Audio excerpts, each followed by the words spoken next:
AI data centre का 15,000 करोड़ का contract, electronics में 5,000 करोड़ रुपए का इन्वेस्टमेंट, एल&टी आखिर करने क्या वाली है। आज की वीडियो में इस पर करेंगे खास चर्चा। नमस्कार, मेरा नाम अविनाश है और आप देख रहे हैं मनी मंच। एल&टी अपने पुराने इंजीनियरिंग और इंफ्रा कारोबार की ताकत के सहारे नए सेगमेंट में तेजी से एंट्री कर रही है। कंपनी को टुगेदर एआई से 15,000 करोड़ रुपए तक के एआई कॉन्ट्रैक्ट मिले हैं। साथ ही इलेक्ट्रॉनिक्स कारोबार में 5,000 करोड़ रुपए इन्वेस्टमेंट करने वाली है। Semiconductor, green hydrogen, battery, defence और रेयर अर्थ मैग्नेट सेक्टर में विस्तार कर रही है कंपनी। एल&टी को आमतौर पर सबसे बड़े इंफ्रा प्रोजेक्ट बनाने वाली कंपनी के तौर पर जाना जाता है, लेकिन कंपनी अब धीरे धीरे अपने कारोबार को नए डायरेक्शन में ले जा रही है। पिछले हफ्ते एल&टी को अमेरिका की टुगेदर एआई से चेन्नई में एआई डेटा सेंटर बनाने के लिए 15,000 करोड़ रुपए तक के कॉन्ट्रैक्ट मिले। इस डेटा सेंटर में करीब 10,000 एनवीडिया B300 GPU लगाए जाएंगे। ये सिर्फ एक बड़ा ऑर्डर नहीं है, बल्कि एल&टी के कारोबार में हो रहे बड़े बदलाव का भी संकेत है। कंपनी अब अपने पुराने इंजीनियरिंग और मैन्युफैक्चरिंग बिजनेस की ताकत के जरिए नए बिजनेस सेगमेंट में उतरने की तैयारी कर रही है। Semiconductor, electronics, data centre, green hydrogen, battery storage, defence technology और रेयर अर्थ मैग्नेट सेक्टर में एल&टी की दिलचस्पी इसी स्ट्रेटजी का हिस्सा है। एल&टी की कहानी आज से तकरीबन 88 साल पहले शुरू हुई थी। 1938 में डेनमार्क के दो इंजीनियर हेनिंग होल्क लार्सन और सोरेन क्रिस्टियन टुब्रो ने मुंबई में डेयरी जो इक्विपमेंट्स है उनके इंपोर्ट से एक छोटा कारोबार शुरू किया। बाद में कंपनी ने खुद मशीनें बनानी शुरू कर दी। धीरे धीरे इंजीनियरिंग सेक्टर में कंपनी आगे बढ़ती गई। 1946 में एल&टी को प्राइवेट लिमिटेड कंपनी के रूप में शामिल किया गया। करीब 8 दशक के लंबे सफर में कंपनी ने कई कारोबार शुरू किए और कई कारोबार से बाहर भी निकली। अब एक बार फिर एल&टी अपने कारोबार को नए डायरेक्शन में ले जा रही है, नए सिरे से बदलाव कर रही है अपने कारोबार में। एल&टी का जो मौजूदा एआई कॉन्ट्रैक्ट है वो इसलिए भी खास है क्योंकि इसमें टुगेदर एआई से बनने वाले एआई डेटा सेंटर में करीब 10,000 एनवीडिया B300 GPU इस्तेमाल किए जाएंगे।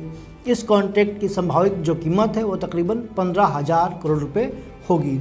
एआई डेटा सेंटर में सिर्फ इंफ्रा खड़ा करना काम नहीं है, इसके लिए बड़ी मात्रा में जो है बिजली, कूलिंग, नेटवर्किंग और जो टेक्नोलॉजी इंफ्रा है उसकी ज़रूरत होती है। एल&टी का फ़ायदा ये है कि इन सेक्टर में उसके पास पहले से ही इंजीनियरिंग और बड़े प्रोजेक्ट संभालने के लिए एक्सपीरियंस मौजूद है। यानी एल&टी अचानक एआई कंपनी नहीं बन रही है, वो एआई से जुड़े जो प्रोजेक्ट हैं, जो इंफ्रा है, उसके कारोबार में पहले से मौजूद है। एआई डेटा सेंटर के कॉन्ट्रैक्ट से करीब 2 हफ्ते पहले एल&टी ने इलेक्ट्रॉनिक प्रोडक्ट और सिस्टम बिजनेस के लिए अगले 5 साल में तकरीबन 5,000 करोड़ रुपए के इन्वेस्टमेंट की योजना बताई थी। इस कारोबार में पावर इलेक्ट्रॉनिक्स, इलेक्ट्रिक मोबिलिटी और ऑटोमेशन इलेक्ट्रॉनिक्स शामिल हैं। कंपनी का अनुमान है कि इस कारोबार के लिए बाजार आज के करीब $2 अरब से बढ़कर 2031 तक तकरीबन $4.85 अरब हो सकता है और इसके लिए कोयम्बटूर में 40 एकड़ में इंफ्रा तैयार किया जा रहा है। एल&टी के पुराने कारोबार की जो ताकत रही है वो हमेशा बड़े प्रोजेक्ट को रेडी करके देने में रही है, लेकिन नए कारोबार में कंपनी ऐसे प्रोडक्ट और टेक्नोलॉजी तैयार करना चाहती है जिन्हें बार बार बेचा जा सके। इसके लिए कंपनी टेक्नोलॉजी पर मालिकाना हक, बेहतर मार्जिन और लंबे समय तक ग्राहक जुड़े रहने की संभावना बन सकती है। ये पहली बार नहीं है जब एल&टी ने अपने कारोबार का रास्ता बदला है। 1990 के दशक के आखिरी में कंपनी के पास इंजीनियरिंग और मैन्युफैक्चरिंग के साथ सीमेंट, ग्लास, ट्रैक्टर जैसे अलग अलग बिजनेस भी थे। 2000 से 2025 के बीच कंपनी ने सीमेंट कारोबार आदित्य बिरला ग्रुप को दे दिया। इसके बाद ग्लास और जॉन डियर के साथ ट्रैक्टर कारोबार से भी बाहर निकल गई।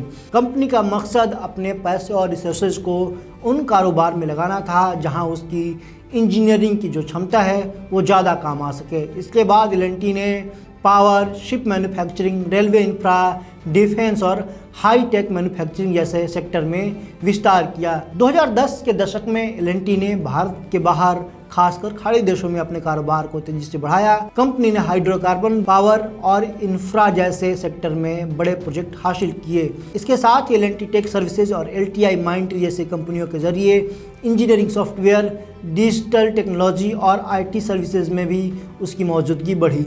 FY26 में L&T की इंटरनेशनल इनकम जो थी वो तकरीबन 1.54 लाख करोड़ रुपए रही, जो उसकी कुल आय का तकरीबन 54% थी।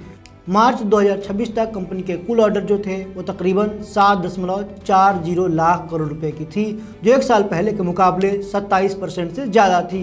3 महीने बाद ये बढ़कर 7.79 लाख करोड़ रुपए हो गई। अब कंपनी टेक्नोलॉजी सेक्टर में आगे बढ़ रही है। L&T ने semiconductor technology, data centre, green hydrogen और डिजिटल प्लेटफॉर्म को नए कारोबार के रूप में पहचाना है। L&T सेमीकंडक्टर और टेक्नोलॉजीज में बेंगलुरु की सिलिकॉन सिस्टम को खरीदा है। इस कंपनी के पास 30 से ज़्यादा पेटेंट हैं। इसके अलावा L&T ने क्लाउड और AI कंपनी E2E नेटवर्क में 15% हिस्सेदारी भी ली है। इन कारोबारों को कंपनी अलग अलग दांव के तौर पर नहीं देख रही है। Semiconductor, power, electronics, electric mobility, data centre, green hydrogen और इंडस्ट्रियल ऑटोमेशन एक दूसरे से जुड़े हुए सेक्टर हैं। L&T के चेयरमैन और MD SN सुब्रमण्यन ने पिछले साल बताया था कि कंपनी ने करीब 1.5 लाख करोड़ रुपए के स्ट्रैटेजिक कैपिटल एक्सपेंडिचर की योजना बनाई है। इस निवेश से semiconductor, green hydrogen, data centre, real estate जैसे सेक्टर में कंपनी शामिल है। उस समय कंपनी के पास करीब 50,000 करोड़ रुपए का कैश था और ग्रुप लेवल पर कोई कर्ज नहीं था।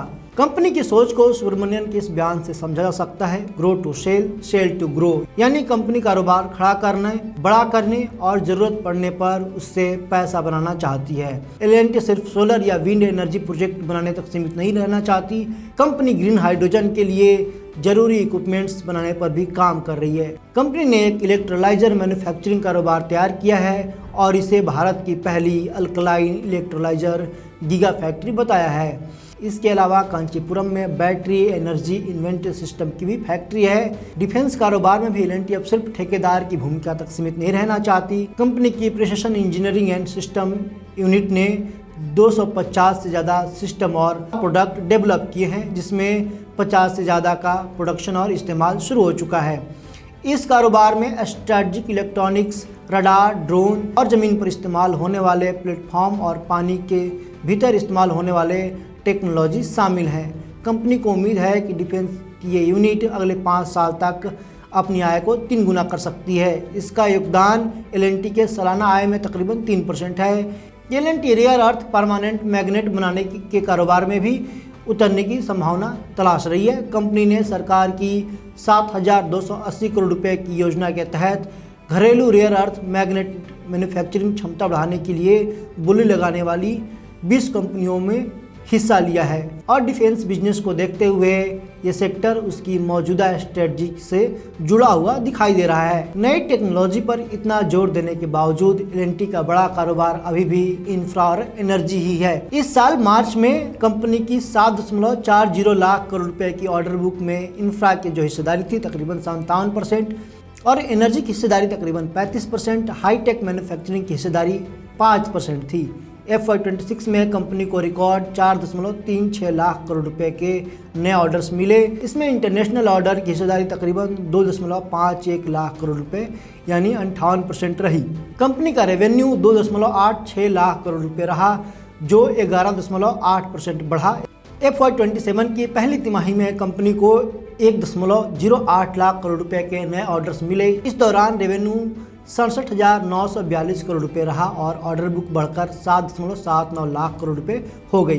L&T की इंटरनेशनल प्रेजेंस बढ़ी है, लेकिन इसका बड़ा हिस्सा अभी भी खाड़ी देशों पर निर्भर है। मार्च 2026 में कंपनी की कुल ऑर्डर बुक में जो इंटरनेशनल ऑर्डर की जो हिस्सेदारी थी वो तकरीबन 52% थी, जबकि अकेले मिडिल ईस्ट की हिस्सेदारी जो थी तकरीबन 40% थी। 2026 में खाड़ी देशों में संघर्ष के चलते प्रोजेक्ट के काम पर असर हुआ। हालांकि कंपनी ने यूरोप में ऑफशोर विंड और भारत में नए प्रोजेक्ट हासिल करके कुछ हद तक इसके असर को, इसकी जो इम्पैक्ट को कम किया। 2027 की पहली तिमाही में मिडिल ईस्ट से मिले ऑर्डर कुल नए ऑर्डर के सिर्फ 11% रहे, जबकि पिछली तिमाही में ये 47% थे। AI डेटा सेंटर का 15,000 करोड़ रुपए का कॉन्ट्रैक्ट, 5,000 करोड़ रुपए के इलेक्ट्रॉनिक इन्वेस्टमेंट या रेयर अर्थ मैग्नेट में दिलचस्पी अपने आप में L&T को टेक्नोलॉजी कंपनी नहीं बना देती। कंपनी का ज़्यादातर कारोबार अभी भी पुराने इंफ्रा और इंजीनियरिंग कारोबार से आता है। नए कारोबार को बड़ा बनाने में कई साल लग सकते हैं और इनमें हर कारोबार सफल हो ये जरूरी नहीं, लेकिन कंपनी ने इन सेक्टर में अलग अलग बिजनेस बनाए हैं, बड़ा इन्वेस्टमेंट किया है, टेक्नोलॉजी खरीद रही है और मैन्युफैक्चरिंग क्षमता तैयार कर रही है। इसलिए इसे सिर्फ अलग अलग एक्सपेरिमेंट की लिस्ट कहना सही नहीं होगा। 5,000 करोड़ रुपए के electronic investment, semiconductor design, AI factory, green hydrogen, battery storage, defence system और रेयर अर्थ मैग्नेट इसी बड़ी स्ट्रेटजी के हिस्से हैं। यानी एल&टी का मकसद सिर्फ बड़े प्रोजेक्ट बनाना नहीं बल्कि ऐसे कारोबार खड़े करना भी है जहां वो टेक्नोलॉजी और प्रोडक्ट खुद तैयार करे और उन्हें बार बार बेच सके। एनवीडिया के लिए बनने वाली एआई फैक्ट्री इसी बदलाव की एक झलक है। तो यह है एल&टी की कहानी, एल&टी के कारोबार की कहानी। एल&टी कब कब अपने पुराने बिजनेस निकल कर नए बिजनेस को नए सिरे से शुरू किया। एल&टी फिर से एक बार एआई डेटा सेंटर के कारोबार में एंट्री कर रही है। ये कहानी आपको कैसी लगी आप हमें कमेंट बॉक्स में ज़रूर बताएं। कुछ खामियां हो खूबियां हो वो भी दर्ज कराएं। हम अलग अलग प्लेटफॉर्म पे मौजूद हैं। अच्छी लगे स्टोरी तो लाइक, सब्सक्राइब और शेयर करें।